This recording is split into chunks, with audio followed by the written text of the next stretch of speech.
ఉత్తరాంధ్ర చరిత్రలో సరికొత్త అధ్యాయం లిఖిస్తూ గేట్వే ఆఫ్ ఈస్ట్ కాబోతున్న భోగాపురం అంతర్జాతీయ విమానాశ్రయం రేపు అందుబాటులోకి రానుంది. ప్రధాని నరేంద్ర మోదీ ఈ ఎయిర్పోర్టును జాతికి అంకితం చేయనున్నారు.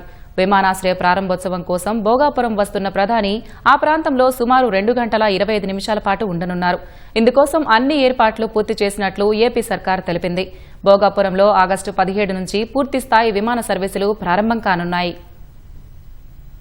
భోగాపురం అంతర్జాతీయ విమానాశ్రయ ప్రారంభోత్సవానికి ఏర్పాట్లు పూర్తయ్యాయి. ప్రధాన వేదిక, గ్యాలరీలు సిద్ధమయ్యాయి. ప్రజలు కూర్చునే సీటింగ్ పూర్తయింది. గేట్వే ఆఫ్ ఈస్ట్ కాబోతున్న భోగాపురం అంతర్జాతీయ విమానాశ్రయాన్ని రేపు ప్రధాని నరేంద్ర మోదీ ప్రారంభించనున్నారు. ఇది కలుపుకొని ప్రధాని మొత్తం 17,900 కోట్ల రూపాయల విలువైన అభివృద్ధి ప్రాజెక్టులకు ప్రారంభోత్సవాలు, శంకుస్థాపనలు చేస్తారు. ఇందుకోసం ఆయన ఢిల్లీ నుంచి ప్రత్యేక విమానంలో నేరుగా భోగాపురం ఎయిర్పోర్టుకు చేరుకుంటారు. ఇప్పటికే భోగాపురం విమానాశ్రయంలో ట్రయల్స్ పూర్తి కాగా ప్రధాని వస్తున్న విమానమే అధికారికంగా మొదటిసారి దిగనుంది. రేపు ఉదయం 10 గంటల 45 నిమిషాలకు ప్రధాని విమానం భోగాపురం చేరుకోనుండగా ఆయనకు ఘన స్వాగతం పలికేందుకు ఏపీ సర్కారు అన్ని ఏర్పాట్లు చేసింది. AP governor justice Abdul Nazeer, CM Chandrababu, కేంద్ర రాష్ట్ర మంత్రులు ప్రధానికి స్వాగతం పలుకుతారు. ప్రయాణికుల టెర్మినల్ భవనం వద్ద 200 మంది విద్యార్థులు కూచిపూడి నృత్యంతో మోదీని ఆహ్వానించనున్నారు. అనంతరం టెర్మినల్ భవనం నుంచి ఓపెన్ టాప్ జీపులో బహిరంగ సభా వేదికకు చేరుకుంటారు. అక్కడే 5,640 కోట్ల వ్యయంతో నిర్మించిన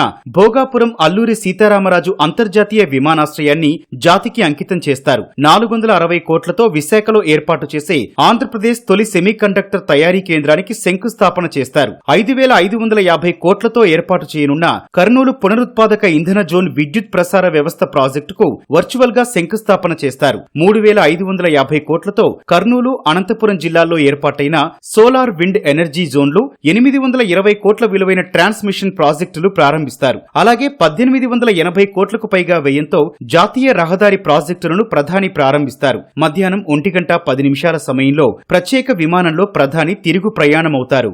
విమానాశ్రయ ప్రారంభోత్సవం ప్రశాంతంగా జరిగేలా 7,000 మంది పోలీసుల్ని మోహరిస్తున్నారు. విమానాశ్రయ ప్రాంతాన్ని 89 సెక్టార్లుగా విభజించి ఒక్కో సెక్టార్కు 80 నుంచి 100 మందిని మోహరించారు. 30 మంది ఐపీఎస్లు విధి నిర్వహణలో ఉంటారు. ఇప్పటికే డాగ్, బాంబ్ స్క్వాడ్లు క్షుణ్ణంగా తనిఖీలు చేశాయి. ఉత్తరాంధ్ర జిల్లాలతో పాటు తూర్పుగోదావరి జిల్లాలోని పలు ప్రాంతాల నుంచి భారీగా ప్రజలు ఈ కార్యక్రమానికొస్తారని అధికారుల అంచనా. సుమారు 3 లక్షల మంది ప్రజలు వచ్చే ఈ సభలో ఎవరికీ ఎటువంటి ఇబ్బందులు తలెత్తకుండా ప్రభుత్వం ఏర్పాట్లు చేసింది. సభకు 2,000 ఆర్టీసీ బస్సులు, మరో 2,800 ప్రైవేటు బస్సులు రానున్నాయి. విశాఖ, అనకాపల్లి, విజయనగరం వైపు నుంచి వచ్చే వాహనాలకు ఒకచోట, శ్రీకాకుళం, రాజాం, చీపురుపల్లి, నెల్లిమర్ల, ఒడిశా వైపు నుంచి వచ్చే వాహనాలకు మరో చోట పార్కింగ్ కేటాయించారు. ఎయిర్పోర్టుకు 5 కిలోమీటర్ల పరిధిలో 48 గంటల పాటు నో ఫ్లయింగ్ జోన్ ప్రకటించారు.